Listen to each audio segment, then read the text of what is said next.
New proposed bill would protect Tennessee's parents from paternity fraud. Representative Antonio Parkinson's proposed bill will ensure that the actual biological father is listed on the child's birth certificate.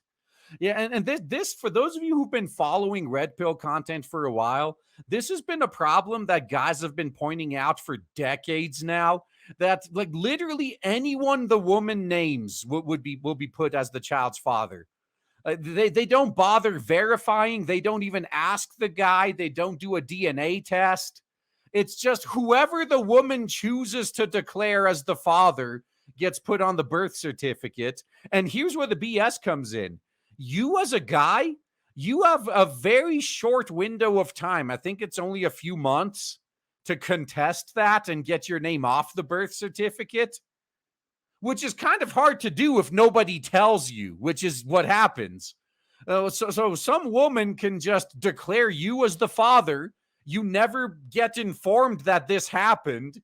And then you find yourself suddenly on the hook for child support, and there's nothing you can do about it. They go, well, you had a chance to get your name removed, even though no one told you. Looks like these cases are finally going to come to an end. Recently, I was approached by a young man who told me that he had been in a long-term relationship. Together, they had a son, and he signed the voluntary acknowledgement of paternity. They were not married. 5 years later, he found out the mother had been unfaithful during the time they were together. He and the child took a DNA test. The result proved he was not the father. Subsequently, the relationship ended. The woman then sued him for child support. Yeah, absolute bullshit right there. You want child support? Go find the biological father and get child support from him. In juvenile court, he presented the DNA evidence to the magistrate and was basically told somebody's got to feed him and it will be you. He was ordered to pay child support and found in arrears. Eventually, his license was suspended and he was pulled over and jailed for driving on a suspended license. Sitting in jail, he lost his job. Yep, this is the typical story, man. Well, and this just proves child support isn't about paying for the kid. It's about just torturing the guy. How much money is he making while he's sitting in prison? None, right? Yet these women are more than happy to send guys to prison for not paying child support. They know that that's going to lead to them not getting money because it's not about money. It's about fucking the guys over. Because he voluntarily signed and it had passed the 5-year period to rescind the voluntary acknowledgement, he was deemed the legal parent. Through this process, the actual biological parent's child was stolen from him. Oh, that's a nice way to spin this. And by the way, that judge saying, oh, somebody's got to feed him and it'll be you. Okay, look, if you're that concerned, you fucking man up and pay for that kid then. You fucking bitch. Oh, it's so easy to virtue signal when you're forcing someone else to pay, right? Oh, well, someone think of the children. Oh, that kid is innocent in all this. Oh, he deserves to be taken care of. Oh, so you're going to still have to take care of him. No, if you care so much, you fucking take care of him then. Why don't you show how much of a man you are and you man up? Oh, all of a sudden, you're not willing to, right? Oh, but you were talking so much shit when you were making someone else pay. All right, finally, under this scenario, the child's right to have their legal biological father listed on the birth certificate, and in some cases, their lives were stolen from them also. Yeah, I mean, that's the flip side, too, yeah.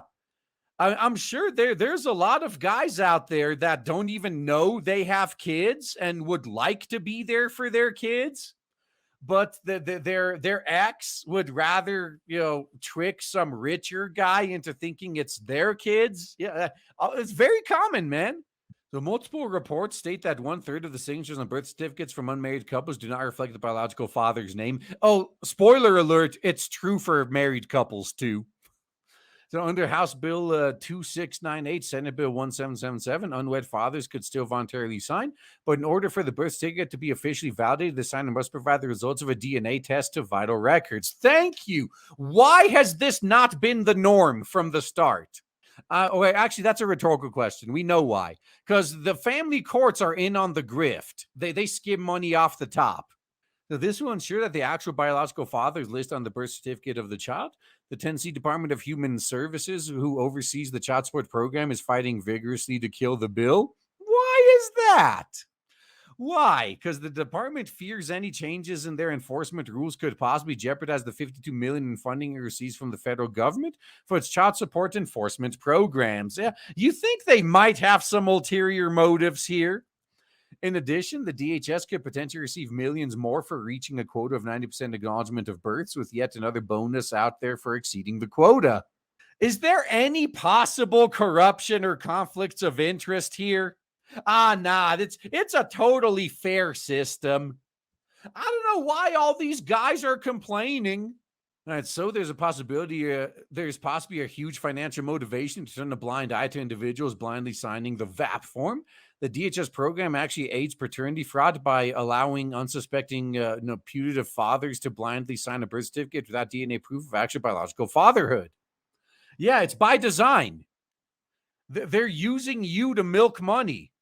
So, in fairness to DHS, there's a 60-day grace period to remove your name from a birth certificate. Yeah, that's what I was talking about at the beginning, remember? You have 2 months to contest it.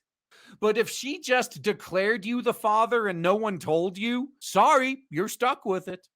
Also, a father can contest paternity in court where a DNA test will be ordered. There's a 5-year period where one can go through the extensive legal process to rescind the voluntary acknowledgement, but they will have the burden of proving it was done fraudulently. It was after this 5-year period where the young man I talked to was locked in legally for blindly signing a voluntary acknowledgement of paternity. Guys, always get a DNA test. You don't want to end up like this guy. You know, I know I could just hear you in the distance, but she loves me. My unicorn would never cheat on me. That's what this guy thought too. He was absolutely sure it was his kid. She loves me. She'd never do that to me. And look what happened to him. Don't sign any of that shit unless you have a DNA test. Yeah, it's like, go full Maury Povich. Yeah, you are not the father.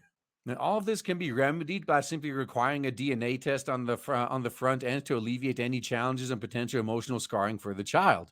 The wrongfully accused father or the mother and the rightful biological father. I mean, man, all the way at the beginning of my channel, one of the excuses I heard they use because apparently a lot of times the hospitals know, but they'd never tell the father because, we don't want to break up the family. Yeah, that's right. You're so concerned about breaking up a family built on a foundation of fucking lies and cheating and deception. I wonder if the hospitals are in on this grift too in some way. So we always hear the words, do what's best for the child. As a state, we should do just that. Keep the child at the forefront and do what's best on the front end to minimize pain and hurt on the back end. But how can all of these these scumbags that skim money off the top, how can they still get paid under this system? I bet if you found a way to rework the system so they get double the money they do now, they'll support it then. Yeah, this is good, though. This is a good first step. We still don't know if this is going to go anywhere. We don't know. It might get voted down in the House and the Senate. It might get vetoed because both Republicans and Democrats are massive cucks and manginas. If Milady cries, they will instantly bend the knee. So it's going to be tough. But the fact that this is even being considered, once again, this is good. Yeah, this is a good sign. We're moving in the right direction.